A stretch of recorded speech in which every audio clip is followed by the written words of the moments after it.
ان الذین اتقوا اذا مسهم طائف من الشیطان تذکروا، اور یہی روش ہے تقوی والوں کی، جن لوگوں کے اندر تقوی ہوتا ہے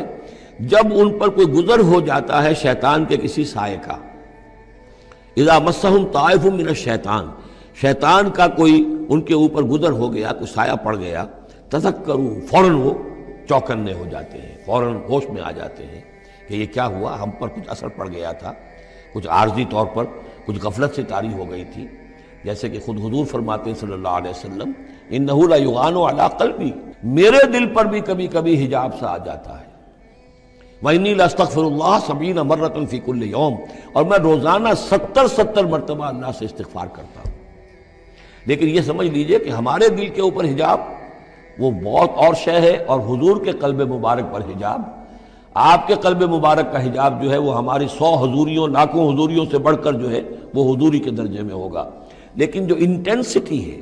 جو تعلق مع اللہ کی انٹینسٹی ہے، اس میں ذرا سی کمی بھی آ گئی ہے تو اس سے حضور نے تعبیر کیا کہ میرے بھی دل پر کبھی کبھی حجاب آ جاتا ہے، انہ لا یغان علی قلبی، انٹینسٹی تو کم ہو گئی نا، یہ بجلی جس پاور کی ہے ذرا سی کم ہو جائے گی تو ایک دفعہ تو آپ کو محسوس ہوگا اندھیرا ہو گیا،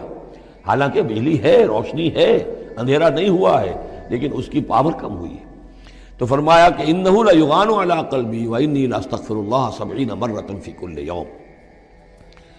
ان الذین اتقوا اذا مسهم طائف من الشیطان تذکروا، تو فوراً وہ چوکنے ہو جاتے ہیں، یاد کرتے ہیں، فاذا هم مبصرون، اور ان کی آنکھیں کھل جاتی ہیں، انہیں حقائق نظر آنے لگتے ہیں، وقتی سا جو سایہ پڑ گیا تھا اس سے وہ فوراً نکل آتے ہیں۔ وَإِخْوَانُهُمْ يَمُدُّونَهُمْ، باقی جو شیطانوں کے بھائی ہیں انہیں شیطان گھسیٹ کر لے جاتے ہیں، فی الغی، وہ اس کجی کے اندر وہ گھسیٹتے ہوئے دور تک پہنچاتے ہیں، جیسے بلعم بن باعورہ کو پہنچایا کہ اسے آخری حد تک پہنچا کر دم لیا۔ تو شیطانوں کا جو ولی ہوگا پھر شیطان کا تو اس کے اوپر زور چلے گا، لیکن جو اللہ کے بندے ہیں ان پر تو شیطان کا اختیار ہے ہی نہیں، وہ تو یہ ہے کہ جیسے ہی ذرا سا ان کے اوپر کوئی اثر پڑا بھی، کوئی سایہ سا آیا بھی تو فوراً چونک گئے اور اللہ کی طرف متوجہ ہو گئے۔